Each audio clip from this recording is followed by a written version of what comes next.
dia ke saya ngomong secara pribadi, bilang katanya kan kalau terlalu masuk sini lu nggak bisa tenis lagi gitu kan. You have to dedicate your time full in here. Bilang bahwa I'm a rebel.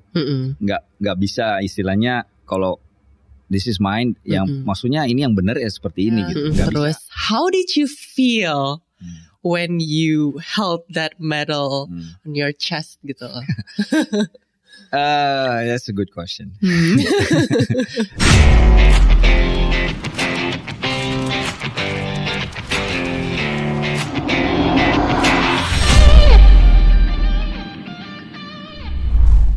Halo Dashers, kembali lagi bersama aku Sabrina di Easy Pace Podcast. Ini adalah podcast persembahan dari Dashport. Dan hari ini kita kedatangan tamu yang sangat spesial dan temanya juga hari ini seru banget untuk dibahas. Kita kedatangan Coach Andrian Raturandong, former number 1 tennis player SEA Games 1997 dan juga di tahun 2017. Silakan Coach. Waduh. Sapa-sapa dulu nih Dashers. Hi. How are you? Apa Dasher ya? Dasher. Okay. Betul. Oke, jadi Coach, ini hari ini topiknya menurut aku akan sangat menarik karena aku membawa pertanyaan dan juga POV dari tennis recreational players. Cool.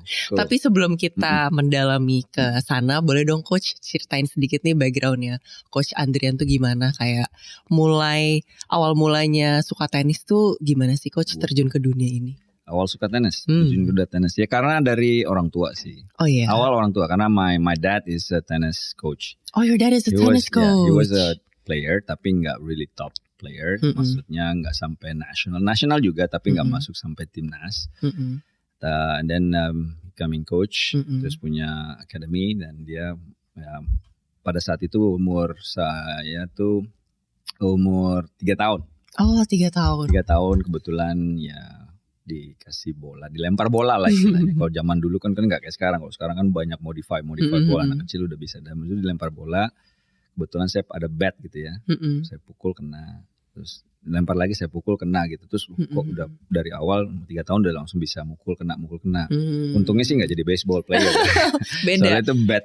Nanti beda topik lagi kalau misalnya coach jadi baseball. Nah itu dari awal sih, terus mulai 5 tahun baru mulai latihan. Coba kalau dulu kan raketnya kan udah raket besar kan. Iya, raket besar, bolanya juga udah bola yang udah biasa udah umum pakai gitu, nggak kayak sekarang. Itu dari situ sih. Karena my dad is tennis coach. I see. Nah, ini kan coach you were Indonesia's number 1 ya. Journey-nya tuh seperti apa sih coach kalau boleh di-sharing ke kita?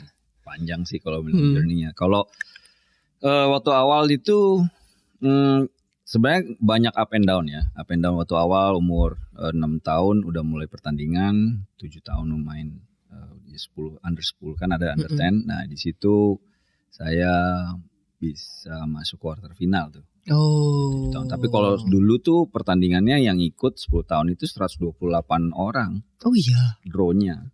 Kalau sekarang kan paling beberapa ya. Dan ya di Jakarta gitu ya, misalnya kejuaraan kayak top lah ya. Terus dulu tuh sampai 128. 128. Nah, itu saya bisa sampai quarter. Nah, umur 8 tahun saya juara di under 10.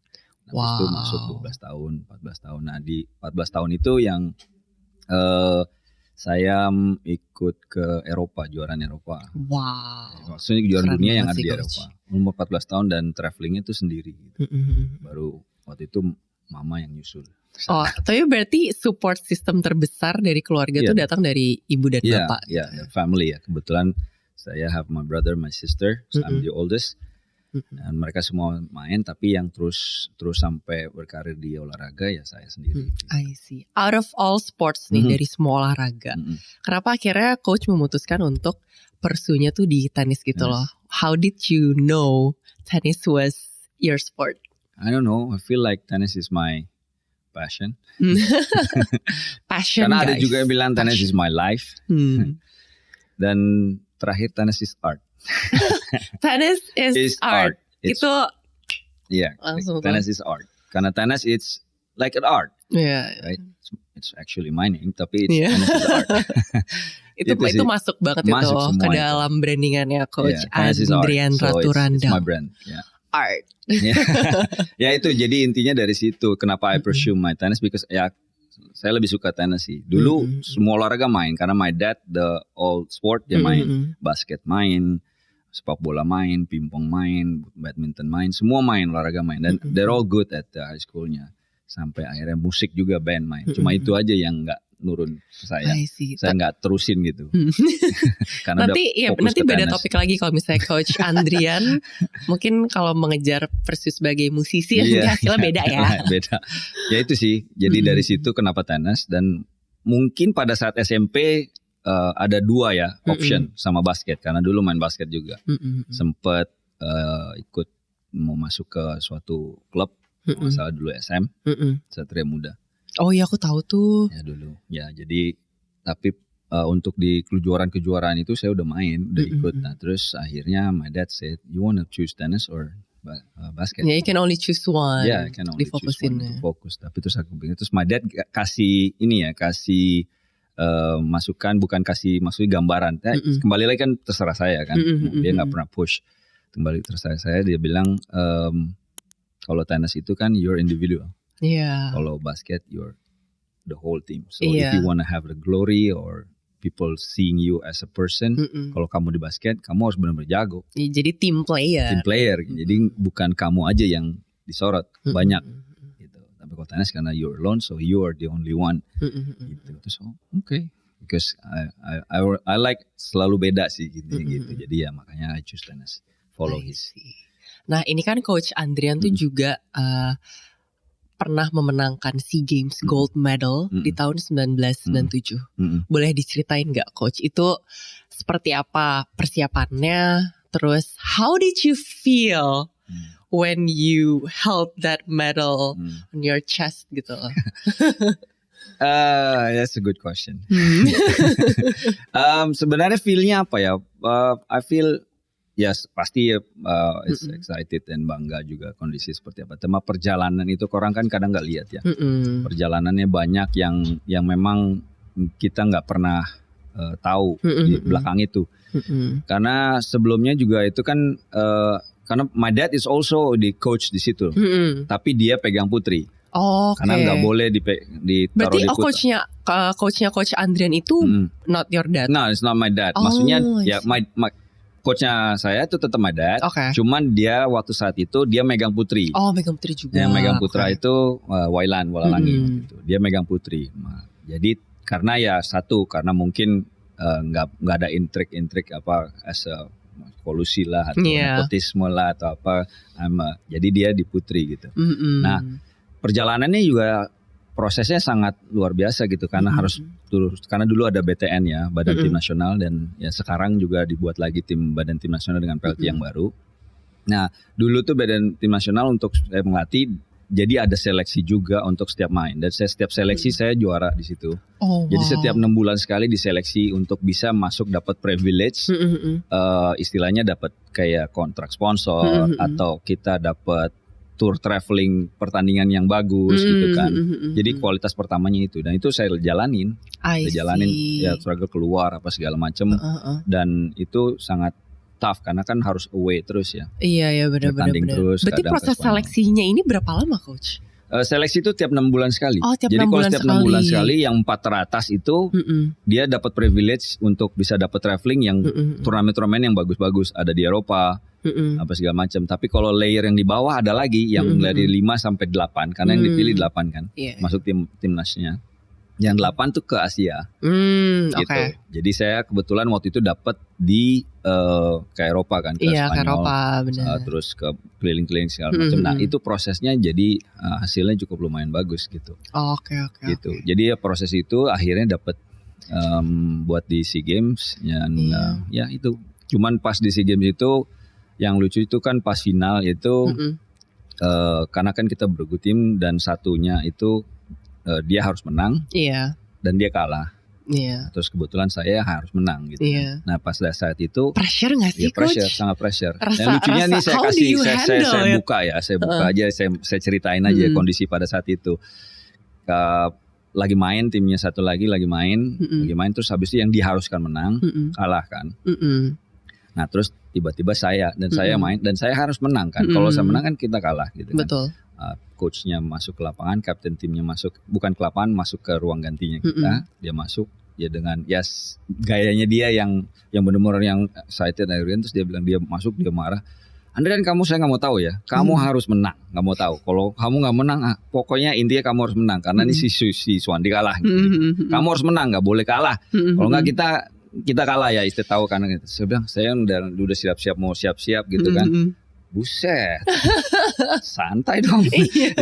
Maksudnya karena pressure itu udah ada kan, sebetulnya. Kan udah ada sebelumnya, udah ada kan sebelum main saya udah pemanasan dulu. Saya yakin kan itu full pack ya. Karena kita main di sini kan itu full pack. GBK kamu kan lihat GBK itu, nah itu full. Wah, itu full loh GBK. Mental guys. Ya, itu full GBK itu yang di luar, bukan yang indoor ya, tapi yang ini lebih besar lagi. Itu full waktu SEA Games itu. Dan waktu kita latihan di luar, kalau di luar kan masih ada lapangannya kan.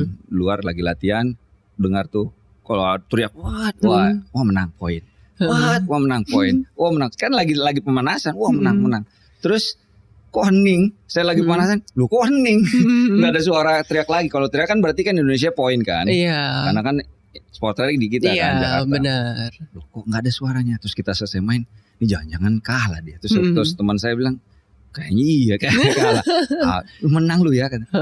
Terus udah pressure duluan kan, udah siap. Coach pelatihnya masuk bilang ngomong gitu. Saya nggak mau tahu, kamu harus menang. Itu nenangin dirinya gimana coach? I mean, pressure kan udah ada ya. Betul. Bawa Indonesia aja tuh pressure ada ya, gitu. Akhirnya saya menyendiri, saya keluar. Saya cari cari angin lah istilahnya. Saya keluar, saya ke ruangan. Ya udah di situ saya diem. Ya berdoa aja udah. Saya berdoa, udah terus habis itu ya udah whatever it is, saya just berusaha. Kehendakmu aja yang jadi, bukan kehendak saya. Ya saya berusaha aja gitu. Cuman saya masuk ke lapangan, ya udah terus everybody, dan kebetulan memang yang lawan saya itu sebelumnya saya pernah kalahin. Oke. Tapi dia lagi proses naik cepet gitu. Karena dia waktu saat itu dia ngalahin Jim Courier. Jim Courier itu nomor satunya Amerika. Iya. Waktu saat itu dia pemain topnya Amerika dan peringkat dunia nomor 2 apa nomor apa, dan dia ngalahin. Gitu. Terus, wah mesti lawan gue nih. Gitu. Ini mental pemain tenis tuh menurut aku salut banget sih, karena not everyone can hold the momentum sendiri, gitu. Kan? Iya sendiri. Bukan rame-rame. It's a very individual sport. Like ya pokoknya individual sport lah, kayak bulu tangkis, kayak pingpong. Pokoknya yang individual sport kan dia sendiri, dia harus nanganin sendiri kan. Bener. Apalagi tenis kan pergerakannya ya you know lah istilahnya. You go, kamu lari ke bola dengan posisi yang lain, balik bola kan itu ya pressure. Ada strategi juga yang harus gitu. Dan itu kan pressure-nya kita harus handle sendiri. Kita harus melawan diri kita sendiri, belum lawannya, belum lawan situasi, karena itu kan seperti saya buat beberapa tips di channel itu kan ada faktor yang mempengaruhi pemain tenis itu kan ada satu pemain, kedua lawan, ketiga suasana kan. Nah itu kita mesti handle tiga-tiganya. Iya. Wah. Akhirnya menang. Menangnya juga pada saat itu luar biasa sih rasanya. Itu kayak pas udah match point, like 1 point away from game set match. Gimana rasanya coach? Ya, goosebump. I feel goosebump now. Maksudnya gini loh. Maksudnya gini. Kalau you have to understand, sebagai atlet is tough. It's not about an artist, seperti artis. Ya artis kan dia dapat fame apa segala macam. It's like, memang mereka kerja keras semuanya ya, segala macam. Tapi untuk kalau misalnya kita membawa nama negara, kalau kita menang kan dipuja-puja. Tapi kalau kita kalah kan kita dihujat-hujat. Iya betul. That's the pressure dan yang kita harus hadapi gitu kan. Kalau misalnya penyanyi atau apa artis, kalau misalnya dia buat kesalahan ya udah pada on the spot aja gitu kan, dia bisa fix it, nggak bawa nama negara gitu istilahnya. Nah kalau kita as an athlete is really tough gitu. Pressure-nya itu gitu. Jadi I feel goosebumps waktu last point itu. I remember ya it's really nggak bisa kepikir lagi gitu pas habis itu. And then after that ya won, dan everybody like wah hebat. Ya lu enak itu, ngomong gue tadi bilang udah hebatin. Sebelumnya lu bilang lu harus menang. Gimana lu pressure lu lagi diam gitu, tiba-tiba masuk lu harus menang gitu. Terus yang nonton itu ada 5.000-an kalau nggak salah. Full house banget pasti kan. Full house itu, Iya, full house. Asli, saya nggak bohong itu. Itu keren banget sih, coach. That's my experience lah istilahnya. I'm happy. Happy, lega. Ya lega. Kayak akhirnya sudah terlalui the hardest part. Karena kan dari proses latihannya, belum lagi seleksi, latihan lagi, seleksi lagi itu pasti panjang banget kan, coach. Panjang. Jadi sebenarnya end game-nya tuh bukan sekedar medali aja, tapi ada proses yang panjang dan aku rasa mungkin gak semua orang tahu gitu. The process that the athletes. Iya betul. Yang belum kita taruh ini, kita dukung banget atlet favorit kita, tapi sebenarnya prosesnya juga panjang gitu. Karena pada prosesnya itu juga ada macam-macam. Ya kan ada yang dislike and dislike kan. Sebenarnya di dalam tim juga. Ya itu yang kita nggak bisa. Nah itu proses kita alamin. Ada kadang-kadang saya juga dulu pernah diskors kan. Oh iya. Iyalah prosesnya pernah itu diskors. Padahal cuman it's not my mistake actually. Tapi karena memang ya namanya juga anak muda ya. Agak-agak going where gitu. Tapi ya intinya mungkin karena ada yang nggak suka, jadi akhirnya saya karena because of that my mistake, jadi dibuat jadi itu sebagai big problem. Gitu. Ya itu headline kok pada saat itu saya diskors. Wow. Berarti sebenarnya for athletes tidak ada ruang untuk membuat kesalahan ya sebenarnya harus picture perfect ya gitu. Mau perfect gitu, nggak boleh ada buat kalau once you ada kesalahan ada. Karena pada saat itu kan tenis itu berantem sama gulat. Dia waktu itu kan tesnya di Century. Nah itu kita heboh banget itu. Sampai bintang turun tangan semua. Serius pada saat itu prosesnya kita. Gara-gara apa? Gara-gara katanya ujung-ujungnya gara-gara saya. Kenapa? Tuh anak belagu katanya gitu. Loh, kok belagu sih? Tapi yang kena ada coachnya gitu. Adalah sedikit masa muda Coach Andrian gitu nih. Istilahnya. Gitu. Jadi prosesnya itu yang panjang, yang orang kadang-kadang nggak lihat. Nah, aku mau nanya juga nih, Coach. Ada nggak sih perbandingan dari segi cara player bermain sama apa ya feel-nya gitu pas Coach di SEA Games tahun 1997 dengan pas yang di 2017? Beda ya, karena kalau kita main kan kita main sendiri. Kalau kita jadi as a coach kan dia yang main, bukan kita. Gitu. Jadi ada sedikit perbedaan. Cuman kalau perbedaan antara pemain dan coach itu ya satu kan memang kita harus belajar as a coach juga kan. How to maksudnya ngelatihnya seperti apa, terus how you feel the connection to the playernya seperti apa gitu. Jadi bukan sembarang asal gue bisa belajar terus habis itu udah gitu. Karena I have the experience, karena saya kan punya coach juga. Bagaimana dia handle saya, gimana. Itu kan saya juga belajar istilahnya. Dan bagaimana saya nge-handle orang. Karena people kan macam-macam. As a coach kita meng-handle berbagai macam pemain kan. Kalau pemain kan kita sendiri. Jadi untuk belajar itu yang saya banyak lihat di 2017 prosesnya sangat luar biasa gitu kan. Dan itu kalau saya ceritain lagi bisa hari ini sampai besok kali itu. Ada masalah yang 2017 itu. Waduh itu proses lagi. Tapi coach merasakan pressure yang sama nggak? Maksudnya saat coach menjadi pemain sama saat coach mengcoaching seorang pemain yang besar juga kan waktu itu Christopher Rungkat even sampai sekarang guys. Ya pressure-nya sebenarnya sama karena judulnya juga kan membela nama Indonesia juga. Cuma masalahnya pressure-nya perbedaannya adalah bahwa bagaimana kita untuk bisa menghandle ini anak gitu, atau pemainnya gitu. Karena ya saya mungkin agak sedikit bisa cerita akhirnya semua bisa tahu ya istilahnya. Karena pada saat itu juga saya itu ya karena kembali lagi I'm a kind of a rebel person. So, maksudnya rebelnya sometimes orang berpikir it's a bad way, tapi maksud saya maksudnya kalau misalnya ini A, it's A gitu. Nggak bisa saklek lah istilahnya. Bukan yang istilahnya kayak ya saya mungkin bukan orang yang terlalu bisa banyak ikut sana, ikut sini atau ABS atau ada prinsipil sendiri lah dari. I have the prinsip juga untuk itu gitu sebenarnya. Jadi istilahnya kalau ada yang sesuai yang menurut saya ini enggak, saya bilang enggak biarpun majority bilangnya iya harus begitu karena atasan bilangnya begitu. Ya tapi kalau salah masa kita harus turutin sih kan gitu kan. Gitu. Maksudnya ya kayak gitulah rebelnya saya pada saat itu. Saya berani speak up lah istilahnya gitu. Saya berani speak up. Nah itu yang menjadi akhirnya backfire to me. Gitu. I see. Dan all my career also same thing like that. Karena ya saya berani speak up, saya berani ngebela pemain-pemain, atau saya punya teman-teman waktu saya zamannya main waktu SEA Games itu saya yang di depan loh untuk ngebela, padahal bukan saya punya keuntungan gitu. Nah sama seperti pelatih juga gitu, pada saat itu ada something dan saya disuruh untuk nge-handle semua situasi itu karena pemainnya tuh nggak mau. Oke. Kalau saya nggak apa-apa nih kan saya cerita ya. Iya cerita nggak apa-apa. Ya soalnya pemainnya nggak mau tanding, nggak mau main SEA Games karena ada certain ada hal yang behind the curtain-nya nggak mau main.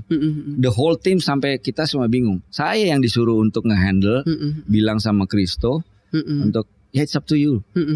If you wanna play it, go ahead. If you don't, it's your choice.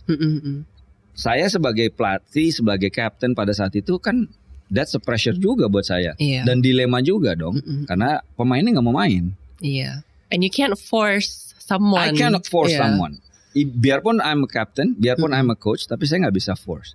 Kembali lagi harus balik dia kan, dia yang pilih. Akhirnya saya bilang, your choice. If whatever you speak up, wherever you choose, I support. Gue akan support lu. Gitu. Dan akhirnya dia decided, gue main. Oh good. Karena saya cuma bilang bahwa satu, nggak usah pikirin negara. It's your future, yourself. Kalau menurut kamu itu bagus, go ahead. Kalau enggak. Getar juga loh kalau digituin sama pelatih kayak. Iya dong. It's your choice. It's your choice. Karena dia yang pilih kan, dia yang mau main, it's not mine. Kalau menurut saya sebagai pelatih, loh saya mau dia main dong orang di pelatih. Kalau enggak, kita emas di dia loh. Iya kan? Chances emas ada di dia gitu. Kalau dia nggak mau main, kita kan kehilangan chance karena kita dikasih target ada emas gitu. Iya, benar-benar. Kembali lagi saya bilang, it's your choice, not mine. True. Tapi jangan pikirin negara deh. Pada saat itu saya bilang, don't think about anything, just think about yourself, your future. Kalau itu good for you, gue akan support. Akhirnya dia decided mau main. Dia bilang, gue main, good, your choice ya. Oke, I support. Tapi gue cuma mau main ini aja, nggak mau main lain. Iya. Up to you. Okay. You play now. That's good. Terus pada saat itu gitu, pas dia main ya udah dia terakhir main dengan enjoy aja dengan dia. Karena gitu. memang ingin mau gitu. Cinta gitu. Iya, betul. Jadi akhirnya gitu. dilakukan. Akhirnya dan pada prosesnya itu juga proses panjang dan dia hampir kalah loh di semi. Di perunggu dengan orang yang memang saya selalu tahu bahwa ini player yang dari Thailand itu benar-benar yang wah dia susah ngalahin gitu. Dan match point, ketinggalan match point. Iya. Sebelum match point ada pelatih yang lain, apa yang head coachnya lagi yang ngomong dia bilang, Dan, talk to her, Christo harus begini. No, let him. Saya bilang let him play. Don't say any word karena dia pergi ke toilet break kan. I follow him. I didn't say any word. Dia, kayak dia kesel apain dia. Saya diamin aja terus habis itu, you good? Okay, I'm good. Okay, go ahead, go back gitu. Balik lagi main. Habis itu dia dapat match point, akhirnya dia menang. Kalau udah final, saya udah yakin kalau di final lawan yang Thailand biarpun ramai juga, saya yakin dia menang. Pada crucial di semifinal, itu semua orang bilang harus gini, Christo harus gini. No, let him play. Yang dia lawan dia, saya bilang bukan kita. Iya benar. Let him play, let him enjoy his game gitu aja saya bilang. Akhirnya dia dapat emas. Ya itu keren banget sih. Ini layak dijadikan series atau film sih sebenarnya. Inspiratif. Sebenarnya intinya banyak ini hal-hal yang saya banyak orang nggak tahu. I want to share it aja. Yeah, and we're here to share that today. Nah aku pengen nanya juga nih coach, ada nggak sih turnamen favorit coach all your life playing selain yang SEA Games? All tournament coach. Do you have like top tournament yang Grand Slam lah. Banget? Ya all the Grand Slam lah. Guys. Grand Slam. Ya semua turnamen Grand Slam dikit dong, main. Coach. Cuman waktu itu pada mainnya pas junior ya. Oh pas junior. Junior Grand Slam berarti. Junior Grand Slam ya. Cuman ya dulu. Tapi untuk seorang junior bisa maksudnya masuk ke title Grand Slam bukan itu juga prosesnya susah banget ya coach? Ya susah karena kan harus rankingnya di atas. Iya apalagi dari bagus. Indonesia juga aku betul. Rasa harus sampai ranking. Sekarang nggak banyak yang masuk. Saya opportunity untuk main pada saat junior itu kan nggak banyak sebenarnya. Tapi saya juara di Group 1 Filipina, itu Mitsubishi saya juara. Saya ngalahin Dominic Herbati. Itu Dominic Herbati akhirnya dia nomor berapa dunia ya? 30. Oh masih top 50 berarti. Mereka masuk top 30 dunia ya, yang Iya. untuk nanti seniornya setelah itu. Waktu juniornya saya kalahin kan. Di final itu grup 1. Kalau di junior itu ada grup A itu Grand Slam. Kalau grup 1 itu ya di bawahnya grup 2, grup 3. Nah, kalau kita tuh sekarang di levelnya J5, J4 gitu. Yeah. Kalau dulu tuh di grup 2, grup 1 kita. Saya main juara di grup 1 junior itu. Habis itu di Hong Kongnya finalis. 2 turnamen itu yang saya main. Yang saya hasilnya tinggi dan ranking saya paling tinggi kalau nggak salah 20 apa 24 gitu kalau nggak salah. Wow. Junior ya. Karena tapi nggak banyak turnamen. Karena yang paling tinggi itu kan Benny kalau nggak salah. Benny Wijaya paling tinggi. Nomor 2 apa nomor 3 junior. Ini Gitu. keren banget sih mendengarkan live experience ya Coach Andrian ya. Aku benar-benar menyimak dengan seksama kayak Nah Coach sebelum kita lanjut lagi, kita ada water break segment dulu nih. Kita akan quick rapid questions gitu. Jadi untuk break the ice lagi. Udah hampir ke break lagi. Jadi kita akan menanyakan rapid questions ke Coach Andrian. Jadi langsung jawab ya Coach. Ya. Grass courts atau clay courts? Clay. Singles atau doubles? Singles. Kalau doublesnya bisa sama Federer mau nggak tapi? Dia nggak mau sama gue. Misalnya oke aja, kenapa enggak? That's my favorite soalnya Federer. Me too. Yeah. Forehand atau backhand? Forehand. Tapi bukannya coach lagi belajar backhand satu tahu tangan aja. ya? Aku nge-follow banget nih kebetulan. Tahu aja. No, it's the thing is kalau backhand itu kan ya itu istilahnya want to try to explode karena agak sedikit. I see. Oke gitu aku rubah pertanyaan dikit. One-handed backhand apa two-handed backhand? One-handed dong. Pasti. One-handed. Federer kan. Pemi itu ada susah guys one-handed backhand. Day matches atau night matches? Night dong. Kenapa night matches coach? Adem. Adem dan tidak silau. Iya soalnya kalau day saya pernah main malam loh. Tanding. Oh iya. It start to 10 PM until finish at 1.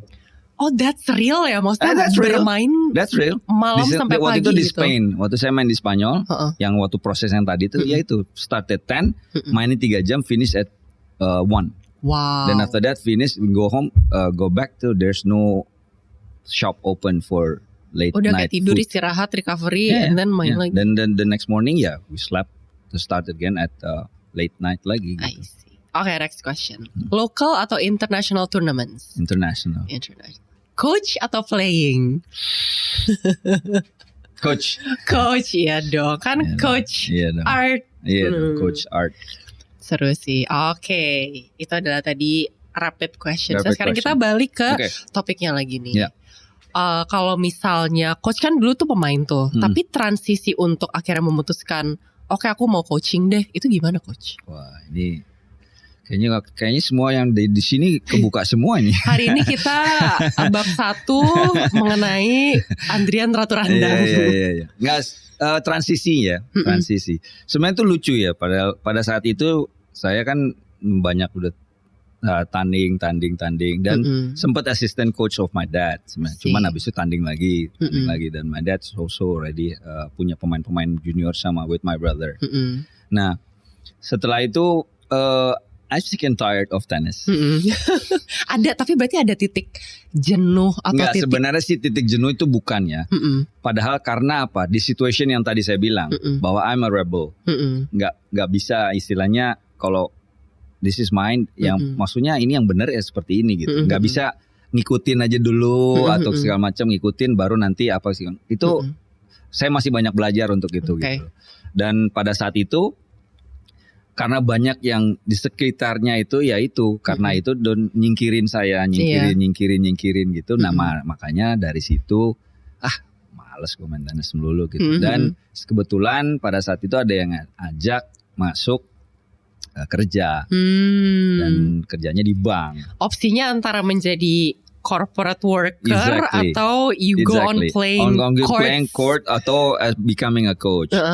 Terus habis itu ya saya masuk ke corporate kan. Oh sempat di corporate juga coach? Iyalah saya masuk di bank kan. Wow ini new info loh by the way. Ya di bank, saya di bank salah satu bank, gak usah saya sebut namanya. Tapi saya masuk salah satu bank. Di situ awalnya saya masuk di divisi card. Oke. Karena iseng tuh waktu itu. Dan yang interview saya pada saat itu dia bingung, kaget lu. Ngapain seorang Mas Andrian Andrian Laturandang ngapain masuk sini ngoper katanya CV di gitu. sini? Nggak apa-apa dong, saya boleh dong, saya sekali-sekali bilang, are you sure? Ya. Oke, habis itu masuk. Nah pas masuk, nah kebetulan cukup oke saya punya di situ karena it's kind of like a part time gitu kan. Iya. Tapi habis itu bagus gitu, prosesnya bagus, naik dan ketemu atasan saya, dia sales manajernya bagus, terus dia pindah ke pada saat itu saya udah nggak mau masuk lagi, udahlah saya ngapain lah, ini cukup aja lah, nggak usah terlalu kerja gitu kan. Nah dia pindah ke wealth management, dia pindah wealth management, lagi mau nge-build up, dia panggil saya ke situ, mau nggak lo kesini? Ngapain? Kan gue nggak bisa kerja, gue kan masih tenis gitu. Udahlah, I give you privilege, sorry ya, I give you privilege, jadi setengah you can practice, setengah you can work. Ini the power of Ordal, aka nepotisme dikit ya. Nepotisme dikit. Makanya saya nggak mau sebut nama company-nya, so sorry ya. Ya itu, jadi still gitu. Nah ternyata bagus, kita build up-nya bagus gitu. Terus atasannya dia bilang suruh dia jadi assistant manager gitu. Nah terus dia ke saya ngomong secara pribadi, bilang katanya kan Ren, kalau terlalu masuk sini, lu nggak bisa tenis lagi gitu kan. You have to dedicate your time full in here. Let me think ya. Ya, you decide. Gitu. Ya udah berapa, kira 1 week, like a week. Dan I decide, karena saya juga lihat-lihat kondisi di tenis ya. Sama nih modelnya kayak gini. Tapi lalu hati memanggil ke balik lagi ke tenis situ. Iya benar. Balik lagi ke tenis. Nah itu akhirnya jadi coach. Karena my dad bilang, you coach lah. Jadi masih kayak udah ngelihat dulu bapaknya Coach Andrian juga gimana, so you just passing down what you've seen and learned. Dan dia ada satu kata-kata yang menurut saya tuh bagus dan akhirnya oh iya ya gitu. Jadi dia bilang, Andrian you can be a better coach than me, bisa lebih bagus dari saya, karena you have to see the point of view that I cannot see. Karena apa? Karena you are playing, kamu main tenis, kamu bertanding, kamu punya pengalaman di situ yang papa dan orang lain nggak punya, gitu dia bilang. Dan you are studying also di coachingnya gitu. Jadi pengalaman itu orang lain nggak punya, dan kamu punya point of view itu, dan kamu bisa ngelihat itu gitu. Dan saya lihat juga, makanya kenapa saya ngedalam instingnya di situ gitu, bukan dari sisi coachingnya itu. Makanya saya selalu bilang bahwa coaching itu ada sisi-sisi yang lain yang orang nggak punya. Gitu. Nah itu dia bilang you have that. Makanya dari situ dan I try, dan dia tes tuh. Kan dia habis itu tes, terus dia tes. Dia tes sama saya sebelum saya ngambil sertifikat, dia tes dulu tuh. Ini dia lihat. What do you see about this? Can you correct? Gitu. Terus saya lihat. Oh, terus habis Dad, kayaknya salahnya di sini deh. Kayaknya ini deh. Harusnya gini. See, you can see, dia bilang gitu. Jadi yang diberikan inputnya dari Coach Andrian tuh perspektif dari seorang yang bermain secara intensif dulu, dan juga sama going udah di sana gitu. Jadi my perspective eyes itu lebih dari dia punya. Karena kalau tenis ini dia udah hanya pukul, tapi kalau bagaimana caranya dengan pukul, dengan kondisi situasi yang dan pressure dan seperti apa game plan situation. Dan terus kondisi lagi itu bagaimana cara dia mukul, itu you see that. I didn't see that. Others don't see that. Nah terus pada saat itu saya lihat, you see that. Terus papa bilang gitu kan, terus saya lihat ini loh di sini. Nah itu makanya then I start to coaching. Baru setelah itu saya ikut course, baru course sertifikat dan ikut workshop segala macam. Jadi setiap ada kesempatan workshop, ada apa, saya selalu coba ikut. Gitu. Selalu ikutan. Selama saya bisa saya akan ikut, karena itu selalu refresh my memory sama pelajaran. Sampai sekarang pun masih coach kalau untuk workshop gitu. Pasti. Karena refresh all the new things dan yang sesuatu yang kita tahu. Dan mungkin saya bukan educational ini ya, as a textbook apa segala macam, karena nama-nama istilah itu kan banyak ya. I don't know, tapi saya punya insting, saya punya itu, I understand that kind of thing. Misalnya kayak forehand, istilahnya, contohnya kayak pronation lah, apa itu kan textbook say. Tapi I know the experience, how you hit that, Tapi Iya. itu namanya pronation. Ngerti nggak? Iya. If I don't learn, I don't know what's the name. Iya benar. Tapi saya tahu itu kondisinya gitu. Jadi yang udah coach dapatkan di lapangan dari Iya, pengalaman itu butuh juga Iya. disupport oleh Iya, kayak dari certified contoh ini. body rotation Iya. gitu. Itu kan nama textbooknya, body rotation. I know that Iya. how to hit it untuk explain to the playernya. Tetap dibutuhin teori juga berarti. Tetap ya, dibutuhin coach? teorinya untuk explain the textbooknya gitu. Nah, dari belajarnya itu yang saya jadi, oh iya ini namanya. Tapi karena kalau nggak belajar saya juga udah tahu itu Oh, iya. caranya dari perspektif itu mah that's it. Benar, Makanya benar. akhirnya saya decided transisinya untuk nge-coaching gitu. I see. Nah coach ini sebelum kita tutup nih, tapi aku punya pertanyaan yang Iya. penting juga nih. Kan Oke. Coach Andrian tuh ada art tennis. Yes. Boleh dong di-share juga sama kita art tennis tuh apa dan visi misinya apa nih dari art tennis? Ya, art tennis is my academy ya. This is my academy. Sebenarnya itu dari my dad. My dad is like dari art juga sih, ARTC sebenarnya. Tapi waktu itu kebetulan saya bekerja sama Pak Kebono, dia mau why don't you just put your name there? Gitu. Terus aku bilang what it is. Terus habis itu ya aku karena continuing in my dad, jadi saya tetap art juga. Cuman klubnya saya hilangin. Saya hanya cuma using the art and it's my birthday actually. I see. It's 29 July ya. Jadi itu yang makanya jadi saya buat Anda. Kebetulan saya pikir art itu tenis itu sebenarnya art actually. It's art karena bukan sekedar kayak pukul ya kencang, mukul-mukul, ada seninya doang. lah istilahnya. Tenis itu ada seninya gitu, cara mukulnya, ya service, backhand, kayak dancing kayak Federer kan like dancing. Iya. Itu is kind of art Itu gitu. nyeni di lapangan Iya, itu. seni di lapangan. Makanya I just put the name is tennis is art gitu. It's my I brand. see. Tennis is art. Itu. Nah itu nanti bisa dicek juga dan ada Instagramnya juga ya ada coach? ada Instagramnya Art juga. tennis underscore Ya, underscore. ID bukan sih? Iya. Benar. Iya. Dan my Underscore ID. research. Oke. Nah coach sebelum Iya. kita tutup, aku pengen tahu nih apa sih coach yang coach anggap sebagai pencapaian terbesar dalam tenis coach nih Pencapaian dari terbesar. pemain ataupun dari pelatih. What's your biggest achievement? Pemain ya itu salah satunya ya SEA Games ya, main gold medal. Kedua saya juara di satellite internasional. Terus ketiga juga sama yang di kejuaraan Asia. That's ya sih nggak juara tapi runner up. Tapi itu kejuaraan Asia. Iya. Jadi situ runner up di kejuaraan Asia di Taipei. Ya itu tiga itu yang like I really like, dan one is juara waktu itu Challenger 1 di Ho Chi Minh. Wow. Ya itu yang my biggest achievement yang saya suka gitu ya. Maksudnya memorable gitu.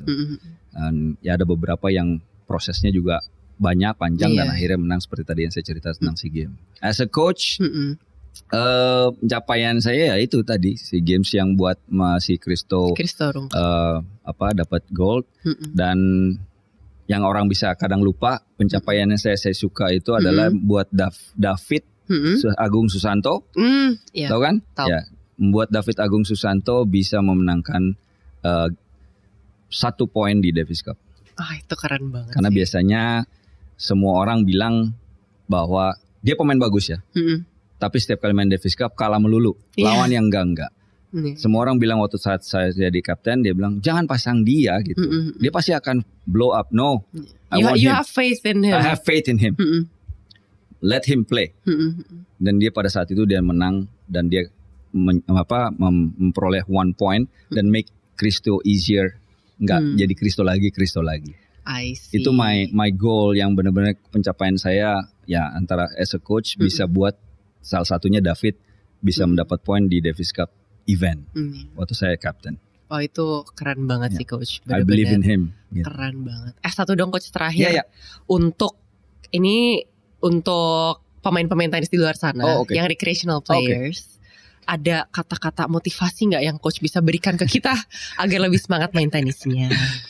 Oke, kalau komunitas itu kan banyak yang berjamur banyak ya. Iya. I'm so happy about tennis ya. Cuman yang karena dan akan banyak muncul coach-coach yang ya quote and quote coach as they saying as a coach. Not a certified Not coach. a certified coach. They saying I'm a coach because ya karena demandnya banyak kan. Ya, jadi kalau menurut saya untuk all the just playing tennis, enjoying. Dan if you want to be improved, you just pick the right coach yang bisa understand, yang bisa menganalisa, mengakomodir dan menganalisa what's wrong with you. Kadang-kadang karena kan ada level beginner, level intermediate, sama advance. Biasanya kalau udah beginner ke intermediate itu cepet. Nah intermediate mau masuk advance itu kayaknya stuck aja di situ. Nah itu you have to coachnya itu pilih dan yang bisa mengetahui apa sih kekurangannya dari dia. Karena harus di-combine sama di lapangan dengan pertandingannya gitu. Jadi dia combine pertandingan kalah di situ dan dia harus seperti apa. Nah, milih coachnya seperti itu. Tapi enjoying aja playing tennis. Tennis is fun. Tennis is fun. Oke, thank you banget Sama-sama, Coach Andrian Sabrina. Ratu Randang telah menemani Easy Pace Podcast hari ini. Semoga ini juga bisa menjadi insight yang banyak, yang menarik dan yang bagus ya untuk para sports enthusiast di luar sana. Dan aku juga mau kasih tahu ke kalian, jangan lupa untuk terus dengerin Easy Pace Podcast di Spotify dan juga di channel YouTube Dashboard. Jadi thank you so much Coach Ini Andrian. Banyak ditanyain, banyak nih habis sama ini. Semua keluarnya di sini Aku kayaknya. mewakili semua orang gitu yang ya? penasaran sama Coach. Soalnya nggak pernah cerita di mana-mana nih yang hampir semua ini. Iya kan? Baru di sini doang. Jadi thank you so You're much welcome. guys, and we'll see you guys on the next episode. Bye.